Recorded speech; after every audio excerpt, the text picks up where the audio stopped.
a couple of years ago, prompted by Fabia Bronowski, who works at Waddesdon, convened a meeting of farmers and land managers, and very quickly we came to this conclusion that we needed to work together to see if we could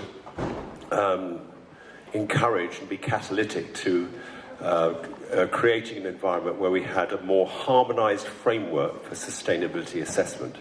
And we took up this project by thinking, well, we are the farmers, and after all, it's our farms that are assessed. So why don't we look at the existing sustainability assessment tools that are out there and see what's possible?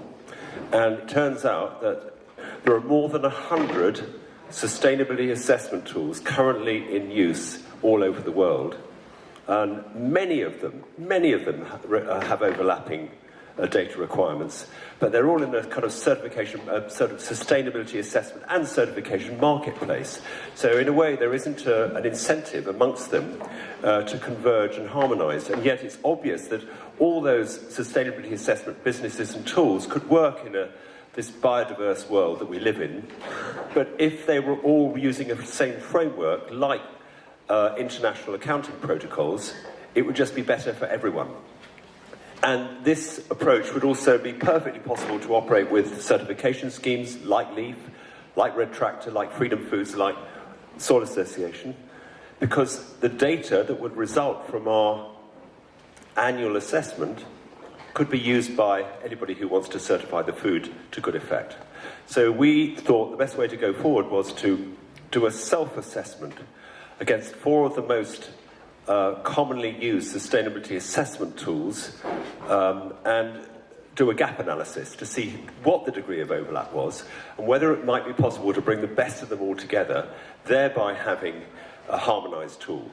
And you may well be aware that there are other organisations and initiatives of a similar level already going on, quite a lot in this country and others overseas. But what nobody we've talked to disagrees about is the need for harmonisation, because there's a compelling logic to it. And most of all, we think that DEFRA themselves, if they're going to introduce the new visionary policy package, which is going to make flesh of Michael Gove's vision and transform the economic environment for sustainability and deliver, the government needs a way of assessing the impact of their policies. So why not ask all farmers to complete an annual sustainability assessment using a common harmonised framework, submit their data, and that data would be physical and quantified data to start with, but it could be monetised, because the system of monetising data should be directly related to quantifying it, and that way, for instance, the government could publish an annual farm biodiversity survey report, or an annual water quality report, or all the other categories. So can I go to the next one? So we've done some work on this, and I don't want to overclaim the status of this work. We, the Farmers and Land Managers Working Group, represent quite a number of organisations. The Sustainable Food Trust is just coordinating the project, and we simply want to be a catalyst. We have no covert ambition to launch another sustainability scheme. We simply want to use our collective influence to try to encourage harmonisation. So we've divided the categories of sustainability assessment into 10, and it may be that somebody will come up with a better category constellation, but this is what we're working at the moment. And then we've gone further than that. We've produced high-level metrics against which we think the sustainability of each category could be organised, and I'll just show you one here, if I can see the next one. This is, of course you can't read it, but this is just an example of where we are in our work. And we've categorised under each of these categories. We've got suggested high-level metrics. In some cases they might be proxies, which would give an indication of the degree of sustainability, and those then could be scored, and they could become part of a scoring system where you might have 100 points divided into 10, but it might be weighted in different ways, and this would be the way forward.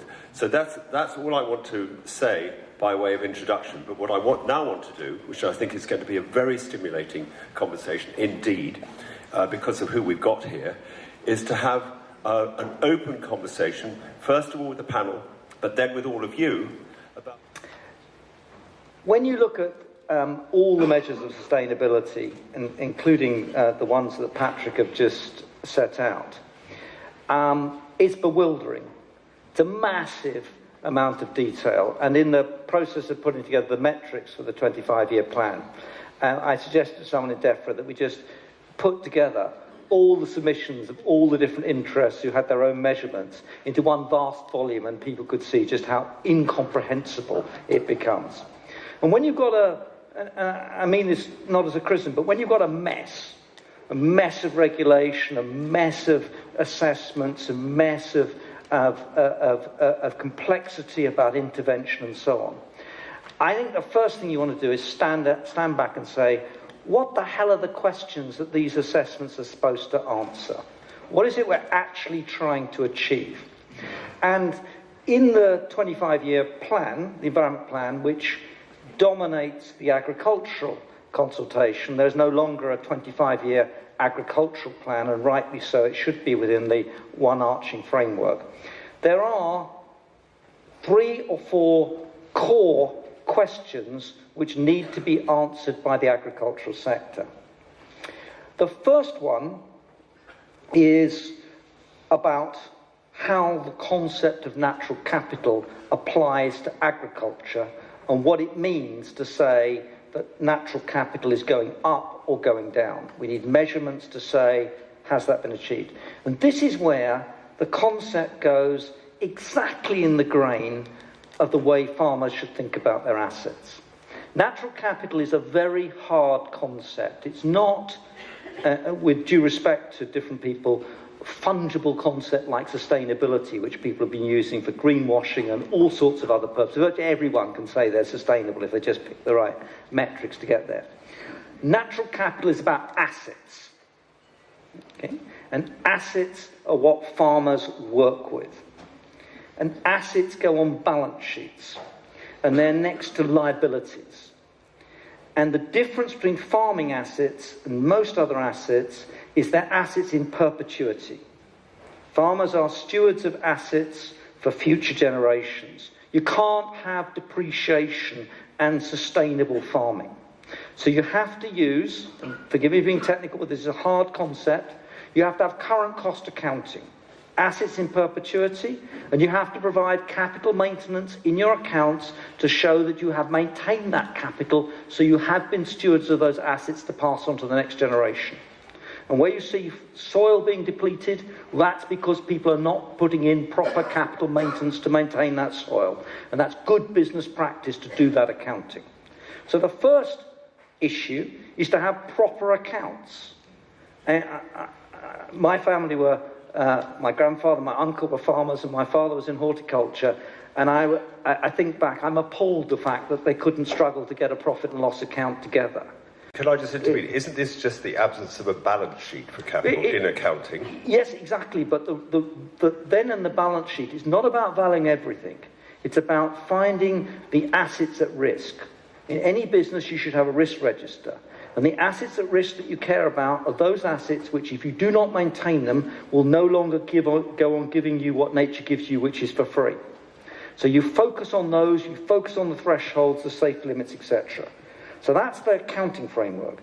Just very quickly, the second question to ask after, have you maintained your natural capital and are you enhancing it, is, if you want subsidy, what is it you're providing to society? What are the public goods? What are they worth? And how much should you be paid? And why are they worth more than kidney machines or dialysis machines or all the other calls on public expenditure?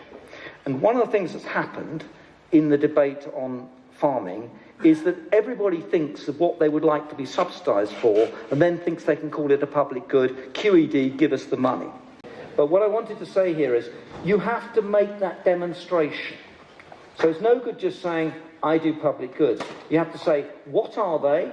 What are they worth? And I'm in favour of farmers coming forward with the propositions of what they can do to bid for the budgets that will be available. And they are fixed budgets. They're not going to be ever expanding. So farmers should say, this is what I can do, this is what I can offer, this is why the benefits are what they are, and this is why they should be subsidised. I'm now going to go to Edward Parsons. The reason I'm going to Edward is because apart from having the responsibility of managing a lot of land, he's been in our working group, and we recently undertook two pilot studies actually to pressure test the progress we've made on this tool.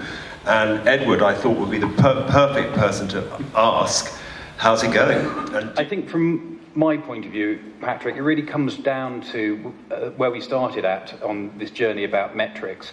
It's well, I thought it was very easy and everybody would have straightforward P&L accounts.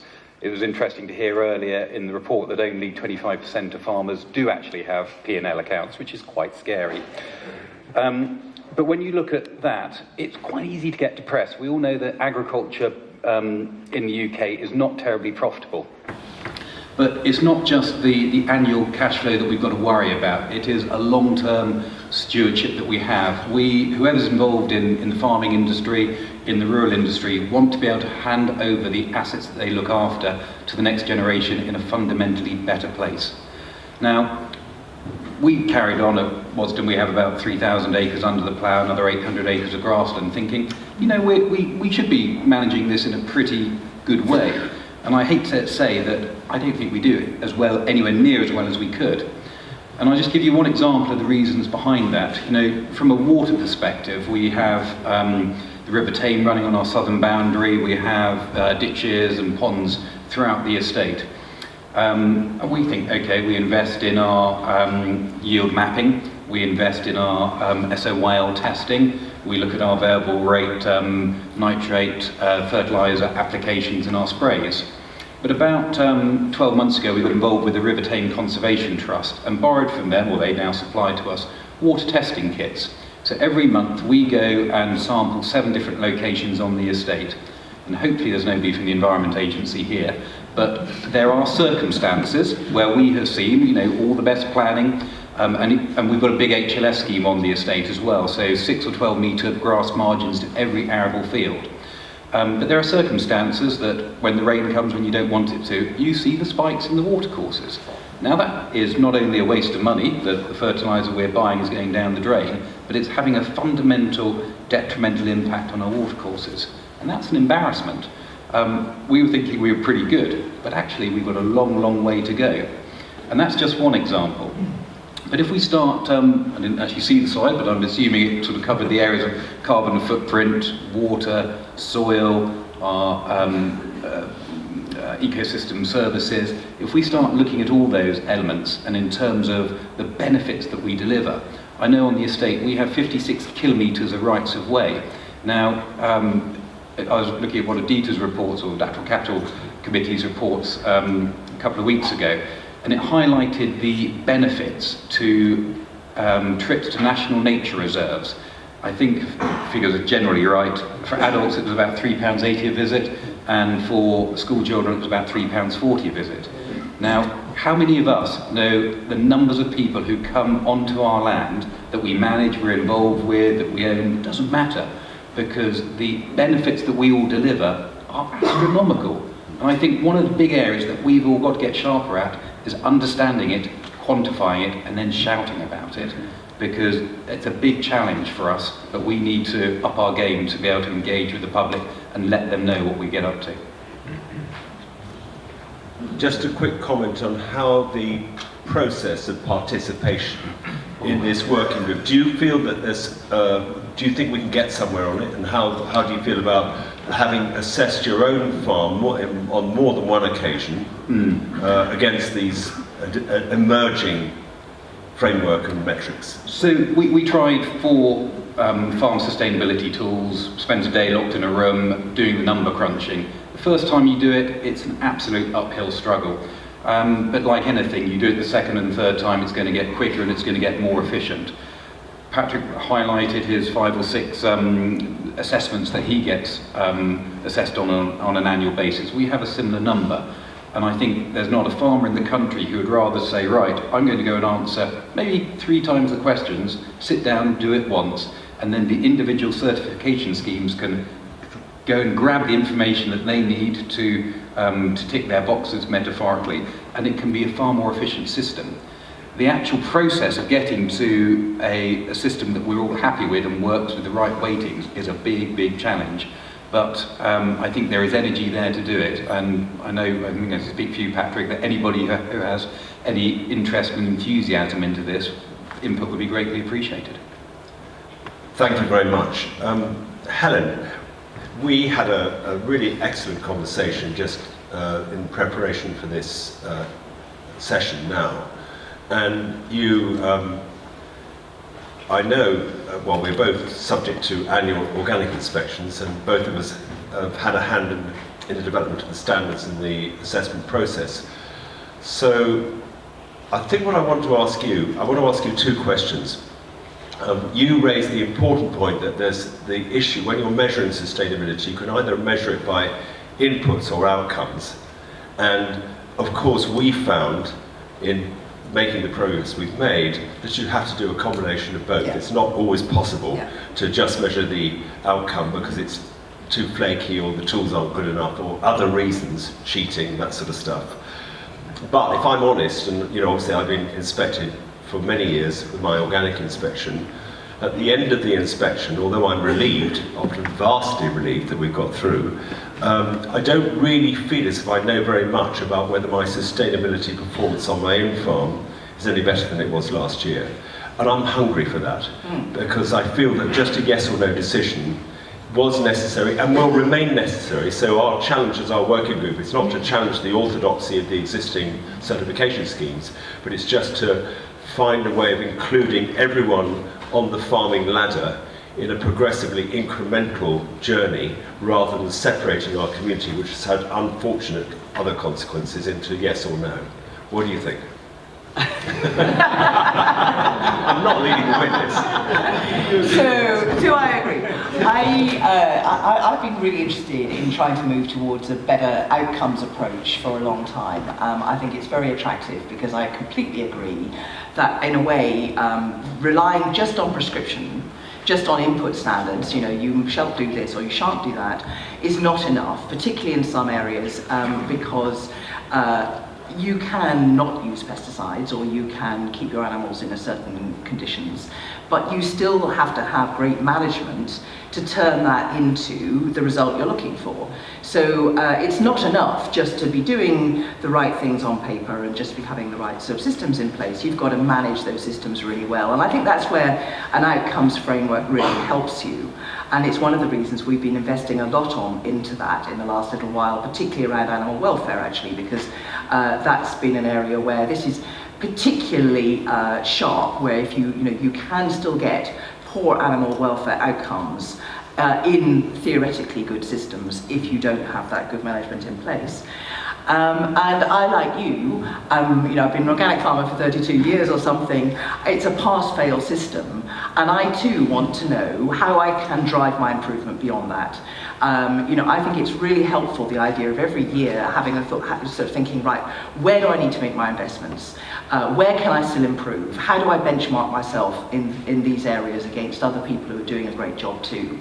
And I think we all need that sort of encouragement, mentoring, kick up the backside. And so an outcomes framework of some sort would be really helpful to try and help that happen.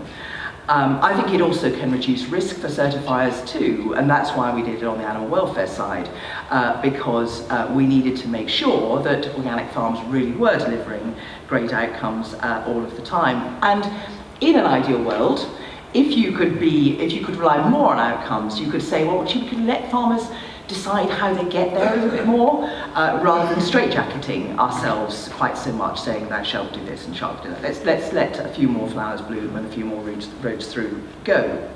So I think there's lots of reasons why that's a great idea, but I do also throw up some real cautionary tales from our experience of trying to do it with welfare outcomes.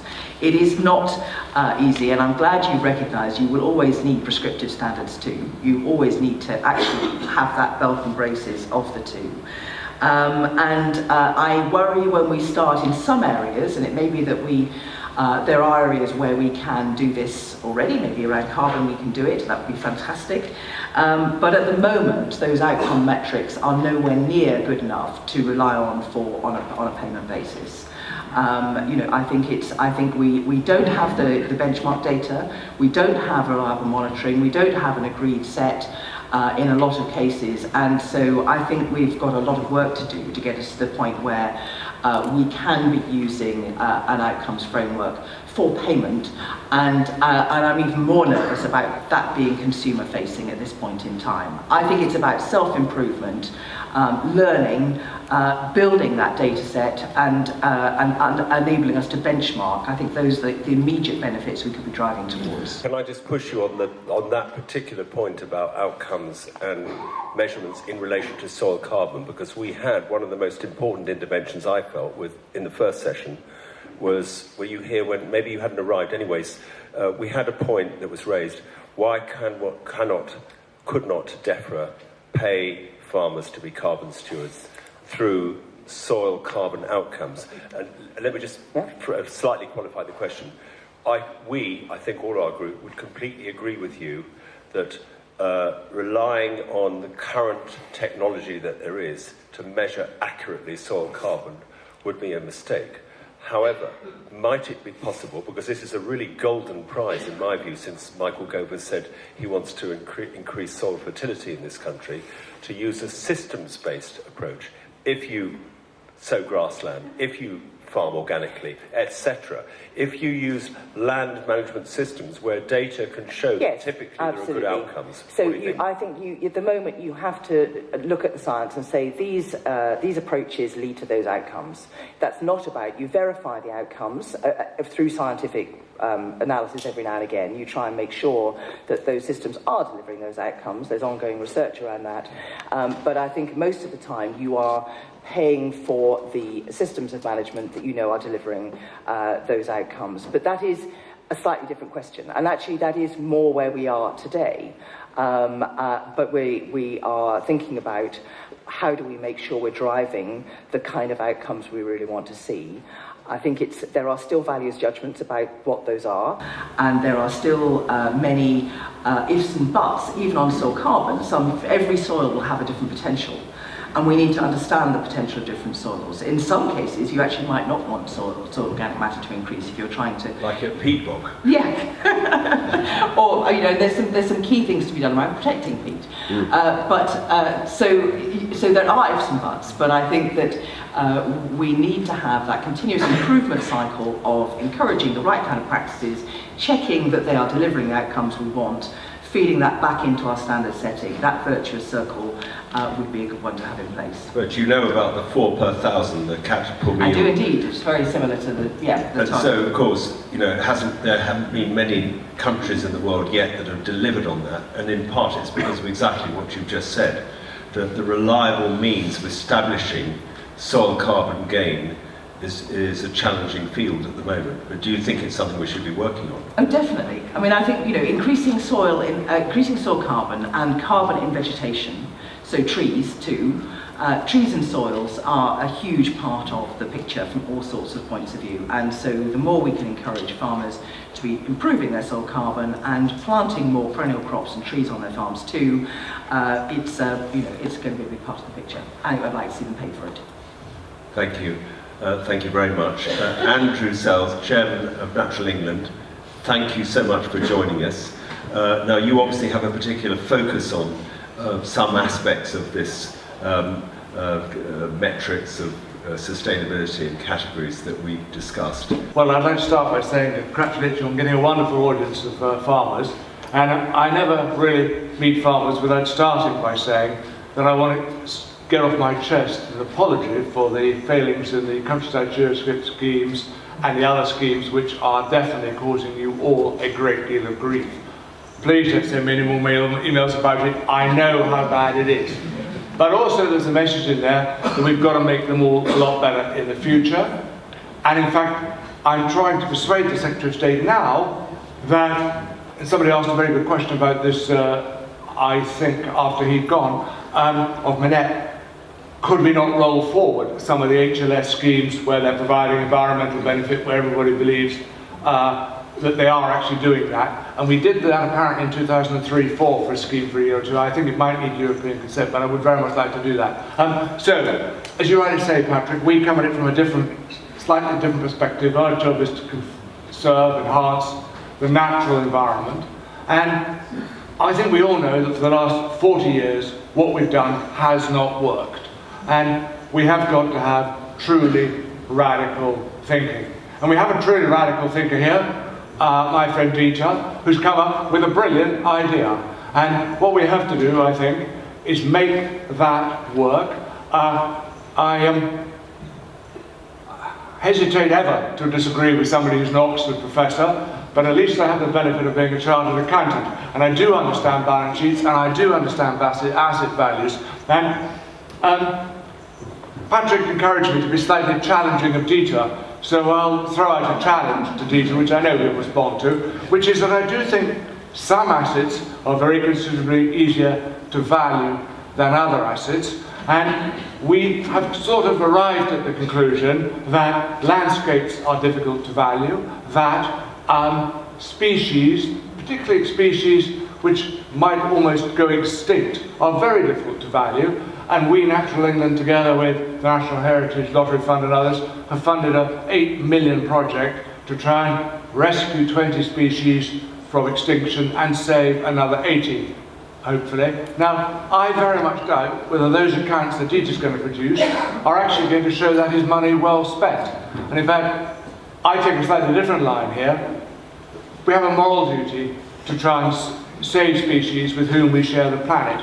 It isn't a matter of economics or accounting.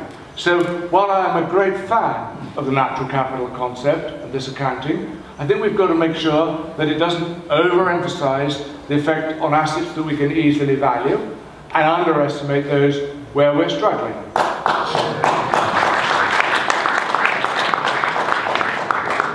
That's very kind of you. I also have another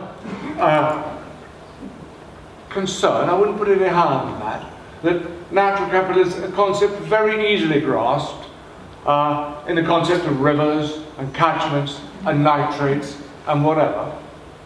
But most of us don't think we live in a river catchment. We know we live in Oxfordshire or Wiltshire or wherever it is. And national parks don't think along the lines of river catchments. And planning, which plays a very significant part in the work we do, and applying natural capital criteria to whether something is beneficial or not, planning doesn't operate on river catchments either. So we can adopt this concept, but we mustn't over-adopt it. So I think that's probably enough from me for now. Thank you. Thank you very much. I noticed Dieter nodding, so just not to let you off the hook completely, I want to challenge you in another way. We've got a category, rather unpopulated, it has to be said, of social and human capital. Cultural elements would come into that as well, and maybe almost valuing the pricing the on-value aspects that Andrew referred to.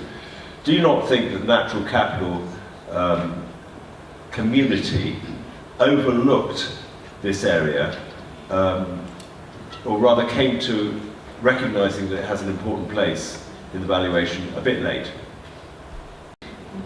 It's extraordinarily important not to oversell valuation. So I agree with Andrew, and it's very important to also not claim that everything can be put under the hat of natural capital.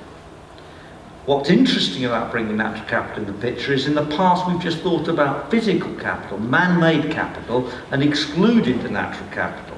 But the idea that because you bring the natural capital in the frame, that somehow you're not taking cultural capital or social capital or human capital into account, of course you want to take those into account. Okay? So this isn't a kind of imperialism of the argument.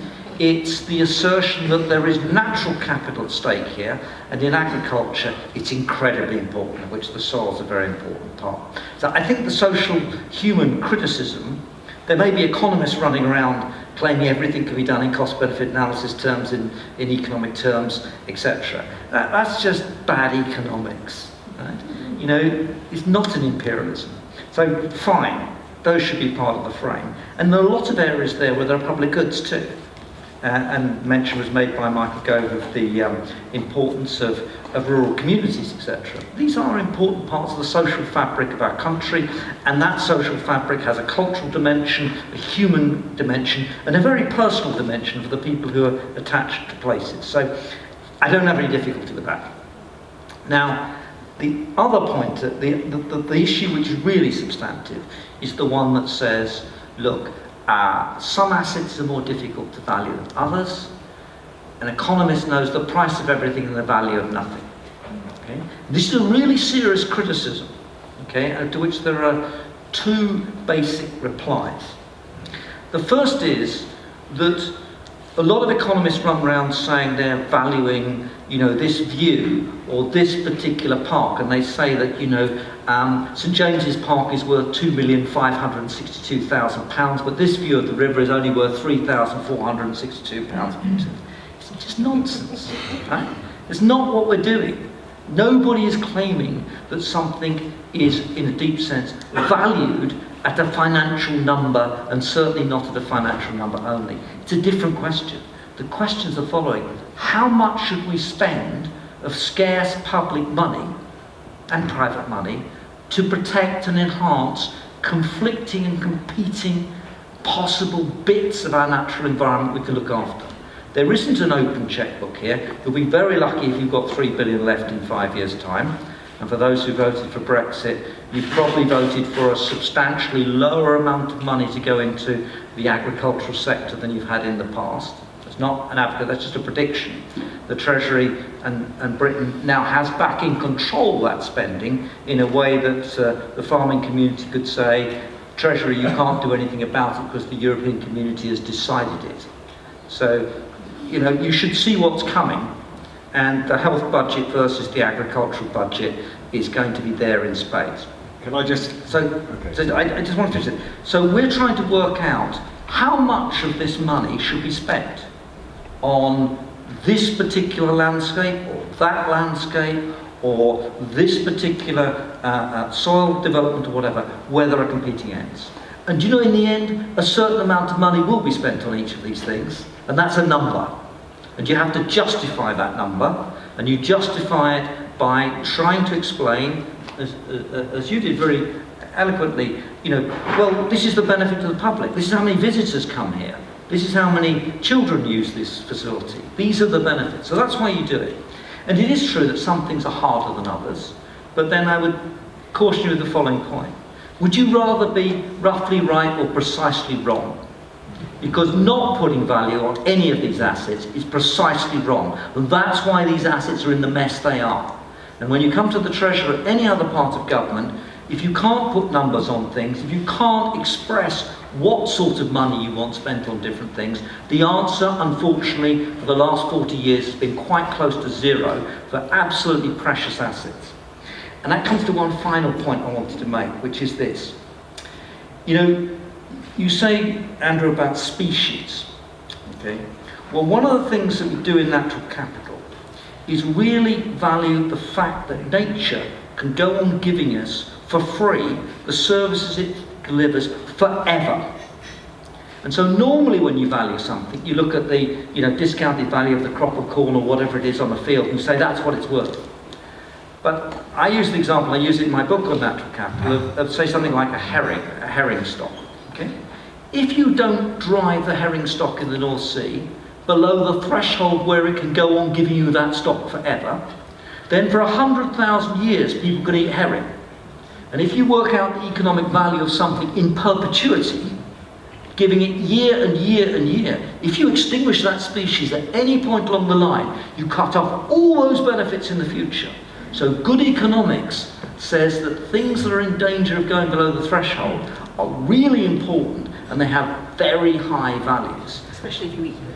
Well, it helps a lot, but if you just go and enjoy the beauty of them, that's incredibly important.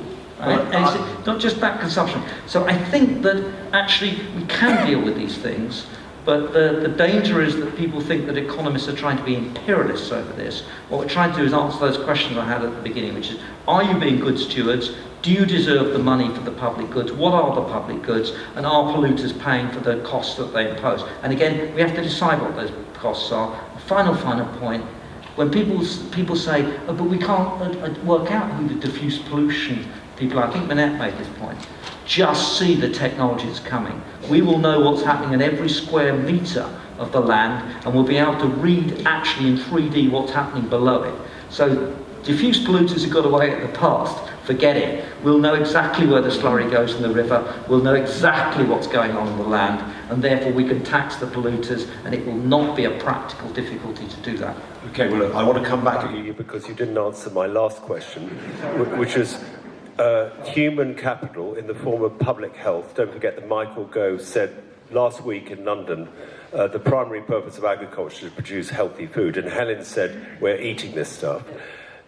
You'll know from our hidden costs of UK food report that the pound of externalities for every pound spent on food divides into 50-50 split between damage to public health and damage to natural capital.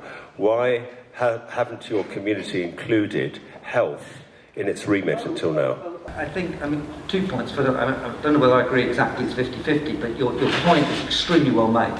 So if you go and have a look at, I'm sure people have got many more busy things to do in their life, but if you actually go and have a look at the stuff we produce in the Natural Capital Committee, the big estimates that come out for the benefits, the real public goods, are things like air quality, right? And if you think about, most people live in cities. If you think of a city like London, the things you could do by planting trees, the right kind of trees, greening the components of it, the air quality direct health benefits were the biggest benefit we could find.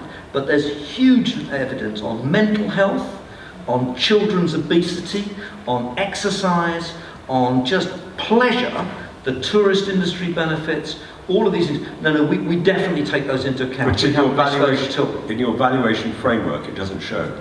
Oh, well, I think if you read the third State of Natural Capital report, and it's called SOMP 3, you'll find a valuation in there which has those things in spades. We have done that, Patrick, and like you, it's really important we do that. Thank you. Unless have any of the other panellists got additional burning questions you want to ask each other, or I'll open it up? Open it up. Okay, who would like to? For me, as I go around the farm, I've got that dreaded phone in my pocket all the time, which rings at the most inconvenient moments. But the great benefit is it's got a GPS inbuilt in it, which is incredibly accurate, and it's got a very, very good camera and video, as everyone knows.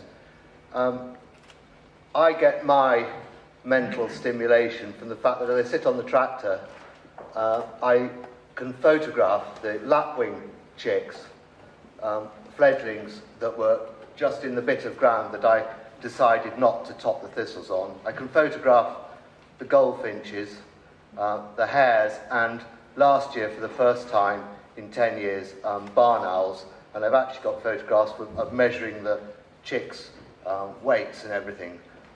There's a gentleman here, could you help me with the name? Tim Hopkins, with his mapping app. He came to stay with us the other day. And I took the photograph that I'd taken of my barn owl in the box, which is pinned to my farm.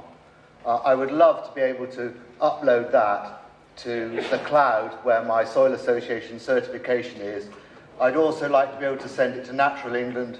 When I do my HLS, I have to do soil samples and send them in, which I really enjoy doing. It forces me to do it.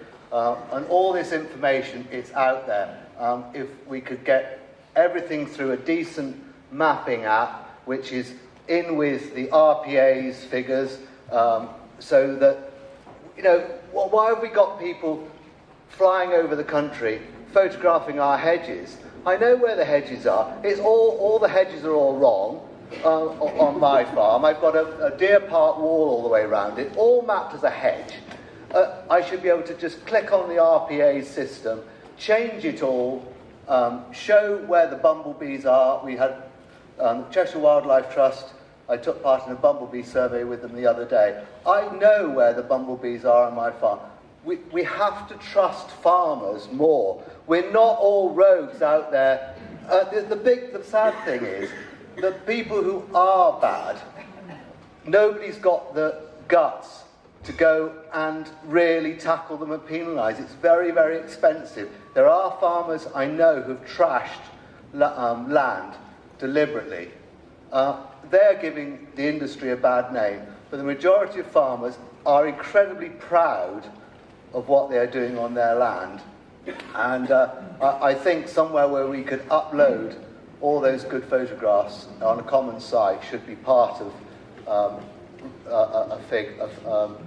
part of any accountability or certification or whatever we want to call it. So I think you're saying that you're just coming up with insights as to how we could affect this harmonisation process and involve farmers more closely with it.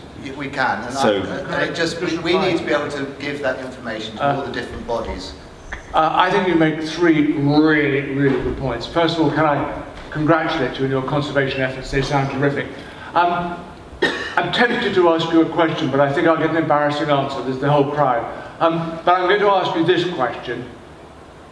Almost all of you no doubt fill in an annual tax return and send it to HMRC. And if you've had a really bad experience with the HMRC, please raise your hand. Has anybody had a really bad experience here with the RPA? Okay, so what I would like to do, and I'm talking to ministers about this, is moving the whole regulation and databases to a much more trusted basis like the HMRC. Most people in this country honestly fill in their tax return, and they do it once a year, and they understand the need for it. And they understand that if they actually fiddle it seriously, the HMRC are going to come down on them like a ton of bricks. But they take much, much more on trust.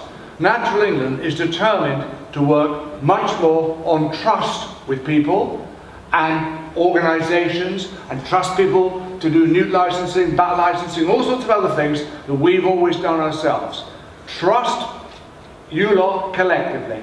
There will be one or two rogues, probably not in this room, but out there, and we'll have to find a way of coming down on them. But I agree with you. So you upload your data, you put it in your annual return, you tell us everything, and then once every 20 years you may come out as a sample, somebody we come and test. I would like to change the whole regime. It isn't in my gift, but at least that's what I can argue for. Thank you very much. All very interesting talks there. We have a lady called Tracy Wathen-Jones who writes, agroecology is an excellent umbrella to drive forward sustainable farming, but how do we ensure farmers can still farm and not be forced into becoming only nature conservationists? What's the best balance to aim for? Okay, here's the question reframed. We have 10 categories which we've arbitrarily divided sustainability into. They need to be weighted. So, for instance, for Natural England, maybe a greater emphasis will be put on the natural capital element of things, biodiversity, etc., whereas for somebody who's concerned with soil or with public health, there might be a different emphasis. Is that the question? It's behind the question. It's a matter of how you weight and value these things. I mean, that would be interesting for you all to comment on. I think from my point of view, the underlying first step is if you don't have a profitable business which is sustainable, the environment isn't going to be maintained. So I'd always, there's an option to take out the sustainability or the financial element from this metrics, so it would stand completely alone and make sure you have a profitable business first. Then you can look at the environmental elements and measure those and weight those in a separate way. But you did to ask yourself the following question. Why do farms make so little money? Okay? Why are the rates of return so low on farms? Okay? And so if you start to unpack that, and I got myself in terrible trouble in the pages of Farmers Weekly, which is the new experience for me. One of the answers is, look at the system we put in place. If you pay people for owning land, which is farmed, then that payment would just be capitalised in the land price. So we have an agricultural system which produces land prices from which it's almost impossible to imagine that anyone could make a normal rate of return. And it was like when we used to have mortgage tax relief. People thought it's a great idea, give you tax relief on mortgages. So what happens? The house price capitalises the mortgage tax relief, and nobody's better off, and entrants are worse off. And you see that in farming. I mean, isn't it absurd that on the CAP, you have a special thing to subsidise young farmers to come into farming because you create land prices so high they can't come into it? It's incredible. So when you think about unwinding the CAP, you're actually thinking about, when you take away the basic farm payment, fundamentally changing the underlying economics of farming from one in which you just have a capitalisation of a flow of money that comes in subsidy to one that's related to what you do. And I think that that hasn't been appreciated enough. Now, there are other reasons why land prices have been driven up: inheritance tax, all sorts of other exemptions. But you can't escape the consequence that if you subsidise things in particular ways, they will be capitalised in asset prices. So that's part of it. But the other part of the question, Michael Gove went to this very well, I thought. It's this idea that, there's an environment over here. We're basically in the business of producing food. There's these awkward green people over here and environmental stuff, and we can deal with that when we're rich enough to deal with that. But, this is the first priority. And the fundamental point in the 2011 white paper on the natural choice, which is where all this natural capital stuff started from, and the fundamental point actually in the 25-year plan, the agriculture thing, is they're not in conflict. You have to put the environment at the heart of the economy, and I don't understand how you can run a farm without taking care of the natural assets you've actually got, that are a productive base of what you're doing. Now, that doesn't mean that food is not part of it. It's what nature helps to give us for free, plus our labour and the inputs we put with it to produce the outputs. But, we've seen what trashing the environment does. You can see the damage to the soil. It's measured, and it's going to be measured even greater in the future. So I just deny the trade-off between the two in the first place. And I think that's what fundamentally all of this is about. Good stewards are good stewards of the natural capital they've got, because the natural capital is the asset that produces the food which should make them a decent living and a profit. And there's nothing wrong with part of your benefits coming from farming that you help other people enjoy the landscape, enjoy the biodiversity, but that biodiversity supports your own production and outputs. And that's the thinking that's required here. And this is good. It's common sense economics. This is economically efficient to do this. To not tax polluters is inefficient. To subsidise people for owning land is inefficient. And high land prices are very inefficient. This is all going to enhance economic growth, not what most people think, that this is just some nasty green stuff that gets in the way, that stops people making profits. Teacher, I'm going to carry on with Patrick's permission, being slightly challenging. Good stewardship you talk about. You talk about economic interest. So I've got an example now, not far from home. An internet millionaire has bought up quite a lot of land. Okay? He has no interest in it, no knowledge, but he just claimed the basic payments and that about it. He has let the land to one farmer. I don't know how much he pays him. And he's now over 15, nearly 20 years, this farmer. All he's done is thought to maximise the return, and he's grown maize on it every year for all those years. And he's really compacted it. Each year my wife and I see another little bit of the topsoil running down the River Avon. It's actually really been trashed. And I don't think we've got this, it's not a question of restoring that soil, it's a question of how we're going to stop these people doing that. Well, let's go to exactly your example, okay? It's got two parts. The first part is, people think of land as a financial investment without necessarily interest in the farming. Why? Well, it's exempt from inheritance tax for a start. Okay? Secondly, you've got a guaranteed flow of income from the basic farm payments. Okay? Now, I think it's really important that people can pass on their farms to the next generation. But look at inheritance tax. What it says is you can stay on farming till you're dead and still pass on the land. if you did like everybody else did and passed on your assets 7 years before you died, we'd have a lot younger age population of farmers. That's an aside. Okay, so inheritance tax isn't a problem, but it's a very attractive reason why people buy this stuff. And the annuity that comes out, which if you're a pension fund, an infrastructure fund, etc., from the basic farm payment, makes this like a utility asset. So we ought to go to those incentives, and I got myself in even more trouble in the pages of Farmers Weekly by suggesting we actually ought to look at all the subsidies and ask, are they justified? When I mentioned inheritance tax, my email box has never been more full in my life. Only second to the red diesel question and the carbon content of diesel. But the second thing is, you say about this maize farming, and you know, Andrew much better than I, the maize farming around the Somerset levels and what caused the flooding, etc. Well, look, the guy is not paying for the pollution they're causing, right? I mean, when I looked at the Somerset levels flooding case, the farmers actually wanted the Environment Agency to spend X tens of millions dredging out the soil that had come off their maize fields because they'd left them unprotected. Okay? So the question, if you look at maize production and the intensive chemical contents that go with it, and the loss of soil that goes with it, and the carbon depletion, the polluter pays principle that make a hell of a lot of difference to that farm, and we should apply it. Now, will it be enough? Well, it might not be, but it'd be a lot better than what we've currently got. Now, there is one version of that, which is a lot of water companies are getting into the business of paying farmers not to do things like leave their land exposed in winter. You've got the N-Trade example of Wessex Water and Poole Harbour, etc. These are really quite interesting ideas where water companies are realising we have to change the practice of farming to get the outputs. But it's the wrong way round. It's the water customers, me, and the water company, my representative, paying the polluter not to pollute. There's no other area in Britain. Imagine go to a coal power station and say, look guys, we'll pay you not to emit the carbon from your coal power station. We would never do that, and we shouldn't do it in this territory. And that's how you get change in practice in the farm example you gave me. My question hopefully is going to create a debate between hopefully Dieter, Helen and Andrew. The natural capital you talk about, Dieter, thrives and causes chaos. Andrew and Helen, your organisations work heavily on prescription and control. If we are going to move, if we are coming out to Europe, and hopefully we can devise our own policies for our environmental, in inverted commas, schemes.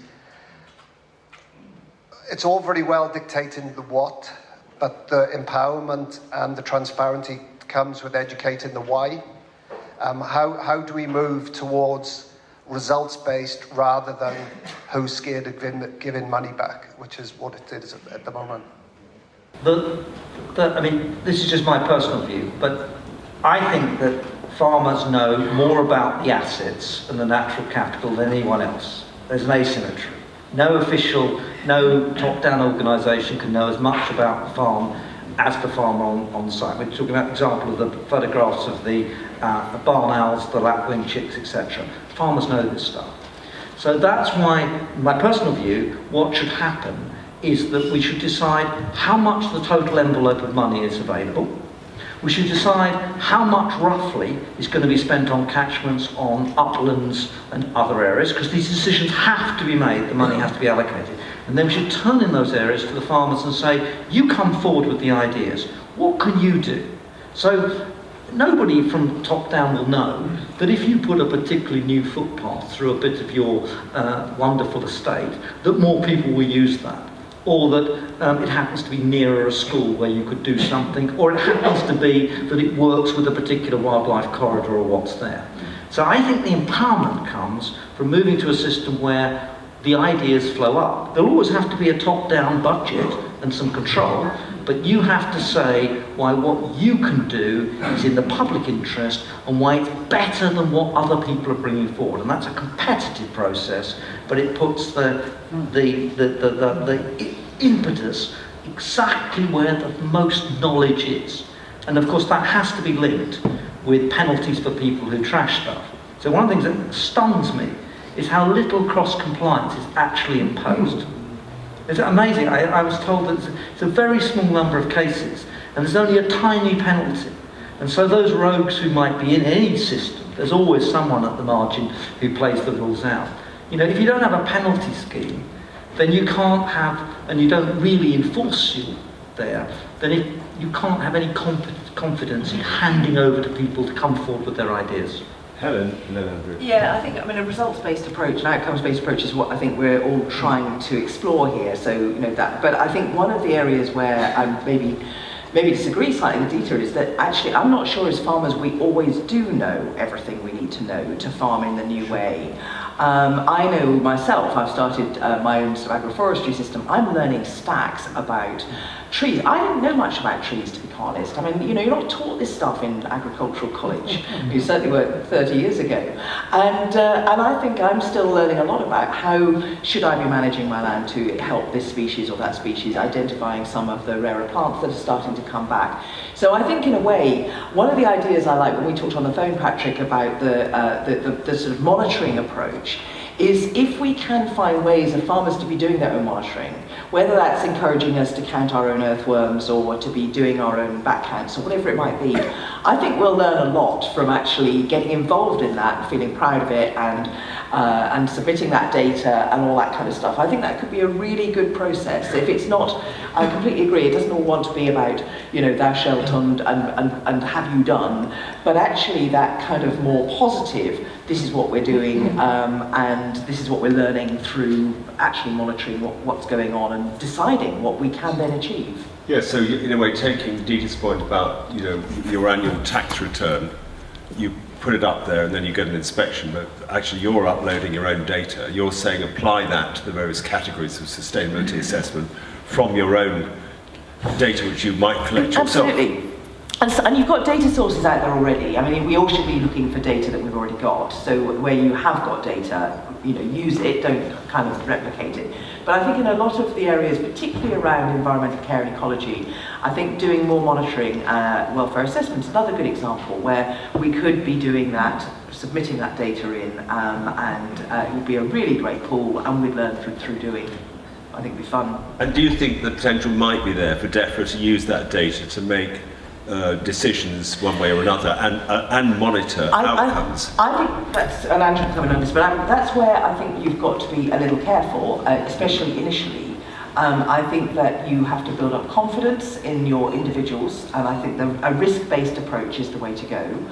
So that if you've got people that when you do verify, you will still need to have independent verification, as you like say, we do with tax returns. But it's earned recognition, but it is. I think there is an opportunity without making farmers' lives unbelievably complicated, because we can't spend all our time counting our earthworms, much as we'd like to. There is an opportunity to get that balance between checking and self-monitoring and building trust and building knowledge. Andrew? Well, I agree with Helen on everything which you talked about trusting and earned recognition and so on. I want to move on and talk a little about something completely different in the government's 25-year plan, which we haven't really touched on, and it's really, really important and could be transformational. And that is the concept of net environmental gain. What you've got at the moment is a woolly phrase in legislation called no net loss to biodiversity, which people don't know how to manage and isn't enforced. Now, if we genuinely get to major projects having to deliver net environmental gain, this will be transformational. And only 18 months, 2 years ago, Naturally got into terrible trouble for writing a report criticising HS2 for not even delivering no net loss to biodiversity. And we told them they should separate ancient woodlands, separate triple SIs, be transparent and whatever. If they had to deliver net gain, however that's yet to be measured or quantified, I think we'll get to the stage where they, and house builders, and infrastructure companies and all of them, will have to come to farmers and say, please grow me a crop of biodiversity habitat, units of biodiversity, and you can bid for them. I can see that coming in some form or another. I don't know how it'll happen yet, but those developers and others will have to ensure they deliver net gain. And if that happens, I think that could be a new source of income for many farmers.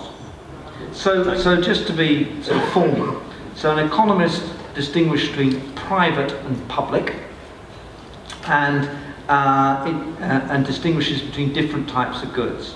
So a private good is excludable and rival. You can exclude other people from your house, right? And if you consume it, someone else can't, and use it, someone else does. Most farmland is of that kind of form, within constraints. A public good is something that's non-rival and non-excludable. Okay? And a club good is something that's excludable but non-rival. Technical, but just to say there is an economic framework for thinking these different types of goods. When you think about most economic activities, there's private activities. They're firms, farms, factories, businesses. They have a profit and loss, they run their business, and we, the state, do not subsidise them for doing that, and we don't tax them for their activities. We might tax them to raise revenue generally, but not otherwise. So now the question comes, what are public goods in the agricultural sector and what are the public bads? And some of these things are technically externalities, not public goods, but just lump them together. So anything that affects other people and society generally, which is not incorporated in market decisions and market prices, is something society has to be minded to, of which pollution is the most important example. And that's why you have prices to correct it, like pollution charges, nitrates taxes, pesticide taxes, carbon taxes, etc. And the converse, subsidies for removing these things. That's there. Food is not a public good, it's a private good. It's rival and excludable. Okay? Food security, which Manette argued she said that is a public good but not food. Well, the question is the extent to which we, the public, independently and non-rival, non-exclusively, benefit from overall food security. And you have to think quite hard. So what is this benefit to other people from food security? Is it that if we had to dig for victory and we're surrounded by U-boats, we would have to dig enough food to do that? It'll only take a day to take down the cyber systems of the country. You won't have time to starve if we're really thinking about the country alone. So what is it? Is it 50% of food production? 80%? So I really start to struggle there. Okay? So, and then you asked about pig's tails and docking. Well, actually, you know, we look at almost all activities in the economy and we say some things are not acceptable. We say child labour isn't acceptable. We say paying below the minimum wage isn't acceptable. We don't call those a public good, we just regulate them. We say it's not acceptable in our society. And animal welfare is like that too. It's about society deciding what is an acceptable standard for the way animals are treated in the farming chain. Nothing to do with public goods. Now what we've now got going on is a game in which people who receive subsidies at the moment, or would like to receive subsidies at the moment, simply label whatever they're doing as public goods. And I saw that, I mean, Manette was very clear between the food production and food security, but the chairman of the DEFRA Select Committee, who's a farmer and an NFU member and a recipient of subsidies, stood up in the House of Commons and said to the Prime Minister, does the Prime Minister agree that food is a public good? To which, I mean, obviously she said yes. Well, it isn't. And what's effectively happening is taking over the new framework of public goods and putting the old system of subsidies in it and relabeling it. And that's exactly what we're not trying to do. We're trying to change what it is that farmers receive benefits for. Now, the borderline between some things being really public goods and not is of course disputable. But I again want to be roughly right and concentrate on the things that really are public goods and not spend it on things which really are private goods, and I'll worry a little less about what's in between the two of them. I'm lucky to represent 60 farmers who work across 20,000 hectares, funded by Natural England, delivering the catchment-based approach. And what we really want to do is to, we've been invited to actually pass an environmental land management pilot by Gavin Ross and DEFRA, and we're happy to launch the Health and Harmony paper on one of the farms here in Gloucestershire.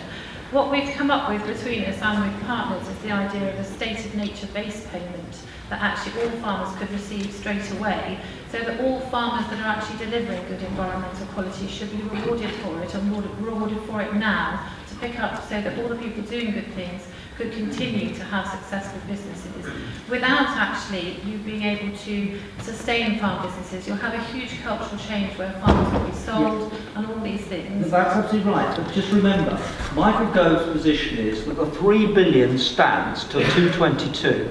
So what we're talking about is not less money going into agriculture in general. Some people are going to get less and some people are going to get more. We can show a mechanism where that might work. And there's actually more money in that because you can lever in more money by facilitating from Thames Water. Absolutely. So some of the farmers in this room are going to be significantly better off within that envelope of 3 billion, and some farmers, a lot of them who aren't in this room, are going to be worse off. But the net effect on farming is the same subsidy. What you've got to worry about is after 222, when the guarantee of the 3 billion runs out, and the Treasury says, we'll have one of those billion for the health service, please. But now, that's when you're going to find the effect. Can you... in general, things that can be measured, and we all know that farmer birds are crashing, and those figures are taken by the RSPB. That is an overall measure of biodiversity, which can be put a number on. You don't put a value on it, but you put at least a number on to see where you go. The other thing is about nutritious food. If food is measured when it's retailed for its mineral content and for all the other pollutants that are in it, surely that can be identified where that comes from, and the pollution could be reduced. Thank you. Can you hand the microphone to First, I just want to congratulate Patrick and the team. The quality of debate has been spectacular, and the energy in the room is profound. Thank you, Dieter and everyone, for such kind of informative steering of the discussion. I just want to touch on where we are with what we're charged with, the 25-year environment plan. It's a generational challenge to engage with finding solutions at all levels, agriculture, urban and rural. And we have some issues that we have targets within the 25 years, which is not very long. By 2030, I'm Sustainable Soils Alliance, which includes everybody here. By 2030, we are charged with having a healthy soil. We don't know what we have at the moment. We have the countryside survey, it's 10 years old. We have the Crownfield soil inventory, it's quite old. We have 700 types of soil and more across this wonderful land. And we don't have, after 40 odd years, an understanding of a consensus of what the metric is for soil. So how do we know when we've achieved this 2030 achievement? Just two other points. 25, I'm just going to finish this, 25-year plan. By 2027, we're meant to have 75% of our waters with our water system, our rivers, back in ecological good quality. At the moment, it's 14%. It's pitiful. And as against that, if you look at the European nitrogen assessment, I mean, if you touch on that data and the economics of it, it's phenomenal that the work that CH have done identifies that 10% of the whole of the common agricultural policy is in reactive nitrogen loss. How do we deal with that? Plan in legislation.